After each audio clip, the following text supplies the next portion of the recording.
আসসালামু আলাইকুম রহমতুল্লাহ, আলহামদুলিল্লাহ, ওয়াসসালাতু ওয়াসসালামু আলা রাসূলিল্লাহ ওয়া বা'দ। সুপ্রিয় সম্মানিত দর্শক ও শ্রোতা, ২০২৫ সালে আপনি আশুরা কোন দিন উদযাপন করবেন? এই বিষয়ে আমরা ইসলামিক ফাউন্ডেশন কর্তৃক বাংলাদেশ থেকে প্রকাশিত আমরা তারিখটা পেয়ে গেছি ইতিমধ্যেই। আপনারা বাংলাদেশে আমরা উদযাপন করব পবিত্র আশুরা। মুহররম মাস আল্লাহ সুবহানাহু ওয়া তাআলার কাছে অত্যন্ত প্রিয় মাস, হারাম মাস, প্রসিদ্ধ মাস, পবিত্রতম মাস, সম্মানিত মাস, শাহরুল্লাহ বলা হয়। তো ওই মুহররম মাসের ১০ তারিখকে আশুরা বলা হয়। আশুরার দিন আল্লাহ সুবহানাহু ওয়া তাআলা অনেক গুরুত্বপূর্ণ জিনিসগুলো আঞ্জাম দিয়েছিলেন। তার আগে আপনাদেরকে জানিয়ে দিচ্ছি আশুরা কবে উদযাপন করবেন।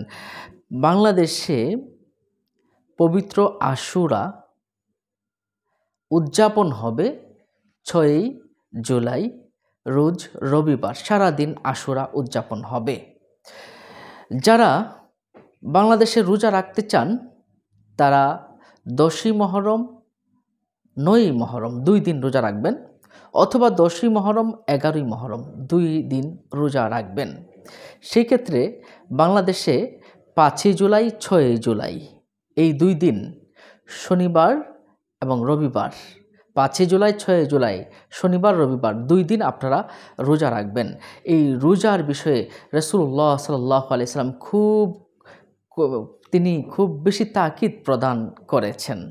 রাসূলুল্লাহ সাল্লাল্লাহু আলাইহি সাল্লাম বলেছেন, পবিত্র রমজানের পরে সবচেয়ে উত্তম রোজা হচ্ছে এই আশুরার রোজা। আর আশুরার রোজা সম্বন্ধে রাসূলুল্লাহ সাল্লাল্লাহু আলাইহি সাল্লাম ইরশাদ করেছেন, আহতাসিবু ইলাল্লাহি আইয়ুকাফিরা সানাতান আল্লাতী ক্বাবলাহু ওয়া বা'দাহু।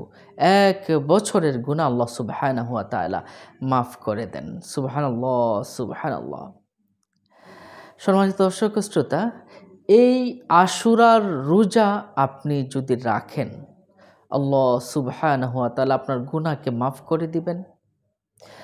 আর বান্দার গুনাহ মাফ করার জন্য তো আল্লাহ সুবহানাহু ওয়া তাআলা সবসময় বসে থাকেন। আশুরার দিনে আল্লাহ সুবহানাহু ওয়া তাআলা পৃথিবীর অনেক গোত্রকে আল্লাহ পাক মাফ করে দিয়েছিলেন। এজন্য এই দিন যারাই ক্ষমা চাবে আল্লাহ সুবহানাহু ওয়া তাআলা সবাইকে ক্ষমা করে দিবেন।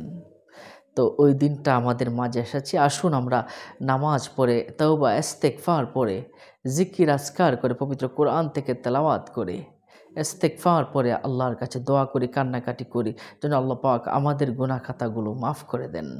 আসসালামু আলাইকুম ওয়া রাহমাতুল্লাহ। অন্য মুমিন মুসলিম ভাইকে জানাতে শেয়ার করে দিন।